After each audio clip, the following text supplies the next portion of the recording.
अर्चना Chaudhary Hindi classes में आपका स्वागत है। स्टूडेंट्स, इस वीडियो में हम करेंगे अन्योक्ति अलंकार। अन्योक्ति अलंकार को हम विभिन्न उदाहरणों के माध्यम से स्पष्ट करेंगे और इसकी परिभाषा को भी समझाएंगे। तो शुरू करते हैं। अन्योक्ति अलंकार। अन्योक्ति अलंकार जो है अर्थालंकार के अंतर्गत आता है। अन्योक्ति दो शब्दों के योग से बने हैं, अन्य प्लस उक्ति, यानी अन्य के प्रति कही गई उक्ति। जब हम किसी भी बात को सीधे सीधे नहीं कहकर किसी अन्य के माध्यम से जब कहते हैं तो वो कहलाती है अन्योक्ति। थोड़ा मजाकिया है, परंतु अगर आपने कभी सास बहू के सीरियल देखे हुए हैं तो आपने देखा होगा कि सास अपने बहू के सामने अपनी सहेली की बहू की बढ़ा चढ़ाकर तारीफ करती है, सहेली को खुशकिस्मत कहती है। तो उसका उद्देश्य जो है वो सास सहेली की बहू की तारीफ करना नहीं है, बल्कि अपनी बहू को ये बताना कि उसमें किन गुणों की आवश्यकता है और किन गुणों की कमी है। तो इस प्रकार से बहू को भी ये समझ में आता है कि ये जो बात है वो उसी को सुनाने के लिए कही जा रही है। तो ये क्या कहलाती है? अन्योक्ति। अब इसे हम थोड़ा सा और परिभाषा के माध्यम से समझेंगे। जहां अप्रस्तुत के वर्णन द्वारा प्रस्तुत का बोध कराया गया हो वहां अन्योक्ति अलंकार होता है। अब यहाँ अप्रस्तुत मतलब जो वहां उपस्थित नहीं है, और प्रस्तुत क्या होता है? जो वहां उपस्थित है। तो अब मैंने जैसे उदाहरण दिया सास बहू वाला, उस उदाहरण में देखिए यहाँ अप्रस्तुत यानी उपस्थित कौन नहीं है? सहेली की बहू। तो उसके माध्यम से प्रस्तुत जो बहू उपस्थित है उसको बोध कराया गया है, तो इसलिए वहां क्या है? अन्योक्ति अलंकार। तो इस प्रकार से आप समझ गए होंगे कि अन्योक्ति अलंकार क्या होता है। अब इसे हम थोड़ा उदाहरण के माध्यम से और स्पष्ट करेंगे। ये देखिए, माली आवत देख के कलियन करी पुकारी, फूले फूले चुनी लिए काली हमारी बारी। अब ये जो उदाहरण है इसका जो सामान्य अर्थ है वो क्या है कि माली को आवत मतलब आते हुए, देखकर कलियन मतलब कलियां पुकारती हैं, चिल्लाती हैं। फूले मतलब फूल, चुन लिए हैं काली हमारी बारी, और कल जब हम कलियां फूल बन जाएंगी तो हमारी बारी आएगी और ये जो माली है हमें चुन लेगा, हमें तोड़ लेगा। ये तो क्या है इसका सामान्य अर्थ, परंतु इसका विशेष अर्थ देखिए। यहाँ माली जो है, माली क्या है? यमराज, और कलियां क्या है? युवा, और फूल क्या है? वृद्ध। तो अभी इसका विशेष अर्थ समझिए कि यमराज को यानी मृत्यु को आता देखकर जो युवा है वो चीखते हैं, पुकार कर कहते हैं कि फूले फूले चुन लिए, यानी आज इस यमराज ने वृद्धों को तो मृत्यु के घाट उतार दिया, काली हमारी बारी, कल जब हम वृद्ध हो जाएंगे तो हमारी भी बारी आएगी। यानी कल हम जब युवा जब वृद्ध हो जाएंगे तो हमें मृत्यु की प्राप्ति होगी। तो अब इसमें देखिए, मृत्यु के जो सत्य है उसको सीधे सीधे कहने की बजाय इसको यमराज के माध्यम से और वृद्ध और युवा के माध्यम से भी कहा जा सकता था, लेकिन इसको सीधे सीधे नहीं कहा गया, बल्कि किसके माध्यम से कहा गया? माली, कली और फूल के माध्यम से। तो इस प्रकार से मृत्यु के सत्य को माली, फूल और कलियों के माध्यम से कहने के कारण यहाँ कौन सा अलंकार है? अन्योक्ति अलंकार। तो इस प्रकार से आप इसको समझ गए होंगे। एक और उदाहरण देखिए, जल में कुंभ, कुंभ में जल है, बाहर भीतर पानी, फूटा कुंभ जल जल ही समाना, यह तथ्य कहो ज्ञानी। आपने जितने भी रहस्यवादी कवि हैं उन्होंने इसी प्रकार से जो रचनाएं लिखी हैं उनमें अपने दोहों में या फिर कोई भी और काव्य रचनाएं हैं उनमें उन्होंने क्या किया है? प्रकृति के माध्यम से ईश्वर की भक्ति की ओर अग्रसर किया है या ईश्वर की भक्ति का संदेश दिया है। अब ये जो दोहा है ये है कबीरदास जी का। इसमें प्रकृति का वर्णन किया गया है कि जल में कुंभ, कि जल में पानी में जब हम क्या करते हैं, जब पानी भरने जाते हैं तो जो घड़ा होता है वो जल में रहता है, कुंभ यानी घड़ा, और कुंभ में जल है और घड़े में भी पानी भरा हुआ है। इस प्रकार से जब तक वो जल में रहता है घड़ा तो उसके बाहर भी पानी होता है और भीतर भी पानी होता है। फूटा कुंभ, और जब वह कुंभ यानी वो घड़ा फूट जाता है तो जल जल ही समाना, तो उसके घड़े के अंदर का जल जो है वो कुएं के जल के पानी में समा जाता है। और यह तथ्य जो है कौन कह रहा है? ज्ञानी लोग कह रहे हैं। अब ये तो है इसका सामान्य अर्थ, जिसमें कुंभ और जल के बारे में बताया गया है, परंतु यहाँ इसका सामान्य अर्थ नहीं है, इसका विशेष अर्थ है। इसमें ये बताया गया कि जो आत्मा और परमात्मा है दो नहीं एक है। यहाँ आत्मा क्या है? कुंभ है, और जल क्या है? परमात्मा। कि जो आत्मा है वो परमात्मा का ही एक अंश है, और अंत में जो आत्मा और परमात्मा है वो एक दूसरे में समा जाते हैं, दोनों एक हो जाते हैं। अब इस तथ्य को सीधे सीधे न कहकर किसके माध्यम से कहा गया है? जल और कुंभ के माध्यम से।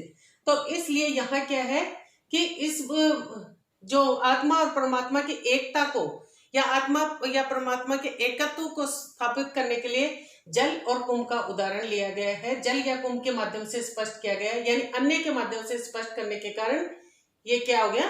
अन्योक्ति अलंकार। आपने कभी भ्रमर गीत सुना होगा?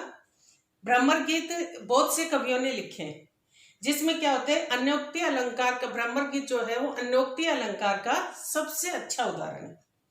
इसमें उद्धव जब गोपियों को योग संदेश देते हैं तो गोपियां जो है वो अपने शिष्टाचार के कारण उसे सीधे सीधे मना नहीं कर सकती, तो क्योंकि अगर सीधे सीधे मना करेंगी तो वो बदतमीज कहलाएंगी। इसलिए वो क्या करती हैं कि एक भंवरा वहां फूल पर बैठा होता है, तो उस भंवरे के माध्यम से उद्धव को काफी खरी खोटी सुनाती है और उनके निर्गुण यानी उनके जो योग साधना के उपदेश को मना कर देती हैं, और वो ये स्पष्ट रूप से उन्हें बता देती है कि वो श्री कृष्ण की भक्ति को ऐसे ही जारी रखेंगे। उसका उदाहरण देखिए, रहु रे मधुकर मधु मतवारे, तुम जानत हो वैसी ही ग्वारिनी, जैसे कुसुम तिहारे। रहु रे मतलब रहने दो, मधुकर यानी भंवरे, मधु मतवारे कि हे मधुकर तुम क्या करो? तुम अपने मधु पीने में, मधु यानी शहद, तुम अपने मधु पीने में या शहद पीने में मतवारे यानी मस्त रहो, और हमें भी क्या है? श्री कृष्ण की भक्ति में मस्त रहने दो। तो हम इसमें क्या है? ये तो है इसका पंक्ति का सामान्य अर्थ, परंतु वास्तव में वो भंवरे को नहीं कह रही, वो किसको कह रही है? उद्धव को, कि हे उद्धव तुम निर्गुण उपासना में और हमें सगुण उपासना यानी श्री कृष्ण जी की भक्ति, हम आपके योग साधना के संदेश को नहीं लेना चाहती, हम तो क्या करना चाहती है? श्री कृष्ण की साधना करना चाहती है, श्री कृष्ण की भक्ति में, हमें उसी भक्ति में लीन रहने दो। अब आगे देखिए, तुम जानत हो वैसी ही ग्वारिनी, जैसे कुसुम तिहारे। कि इसका सामान्य अर्थ है कि तुम मुझे हमें जानत मतलब जानते हो, वैसी ही ग्वालिनी जैसे कुसुम, कुसुम यानी फूल, जैसे तुम्हारे फूल होते हैं। फूल पर क्या होता है? एक भंवरा बैठता है, उसका रस चूसता है और फिर उड़ जाता है, फिर उसके बाद दूसरा भंवरा आता है और उसका रस चूसता है और उड़ जाता है। इस प्रकार से वो एक ही पर अडिग नहीं रहते। तो यहाँ क्या है?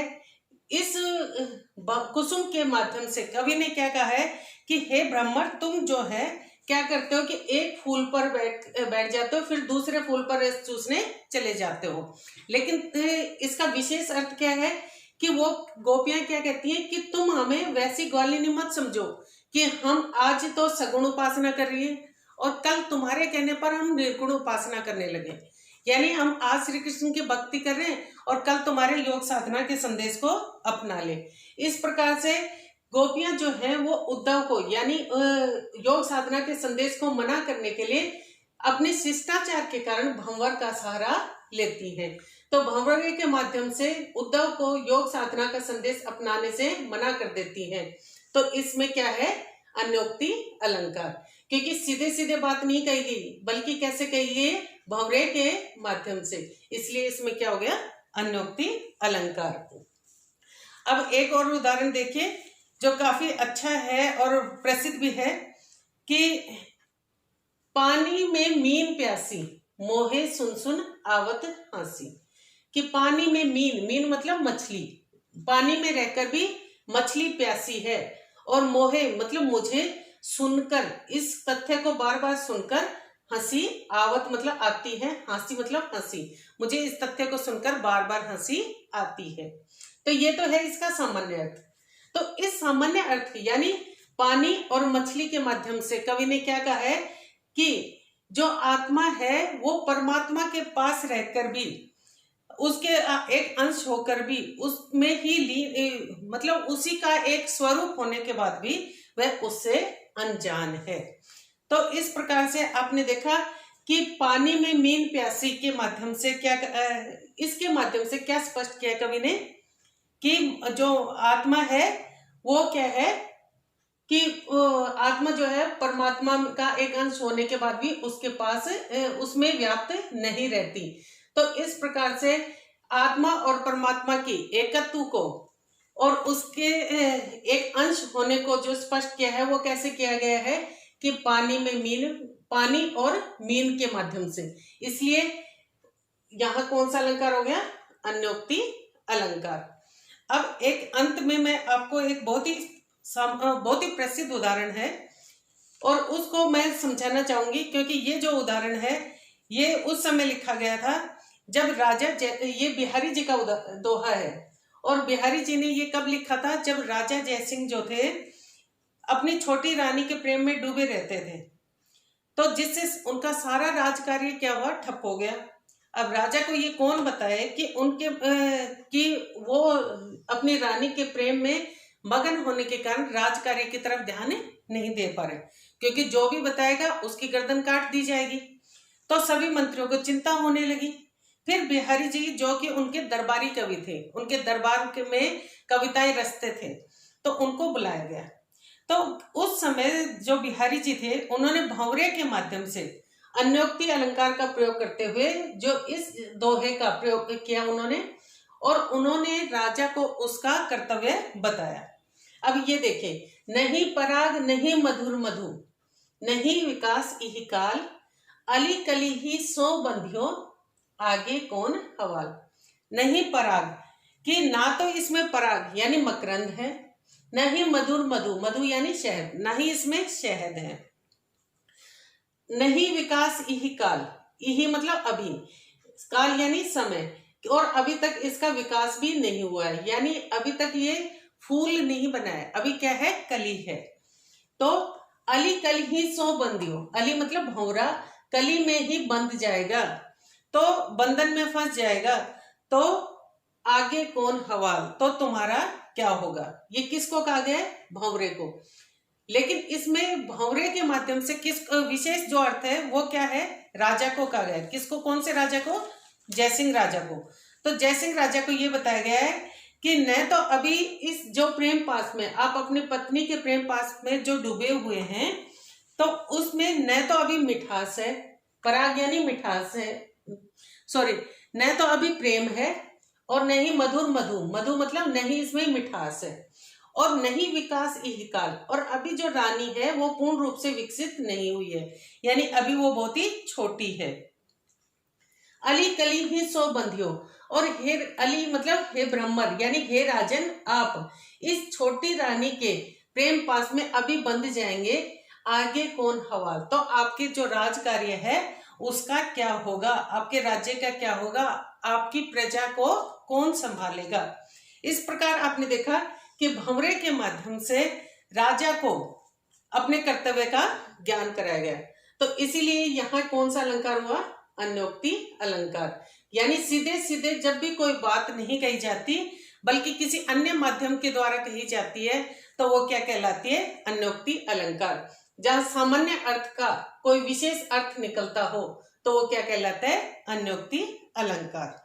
अब आपको समझ में आ गया होगा कि किसी भी बात को सीधे न कहकर किसी और बहाने से कही जाए तो वो कहलाता है अन्योक्ति अलंकार। तो मैंने विभिन्न उदाहरणों के माध्यम से आपको इतने बहुत सारे उदाहरण दे दिए हैं, शायद आपको अच्छे से समझ में आ गया होगा। तो उम्मीद करती हूँ कि आपको ये वीडियो पसंद आया होगा।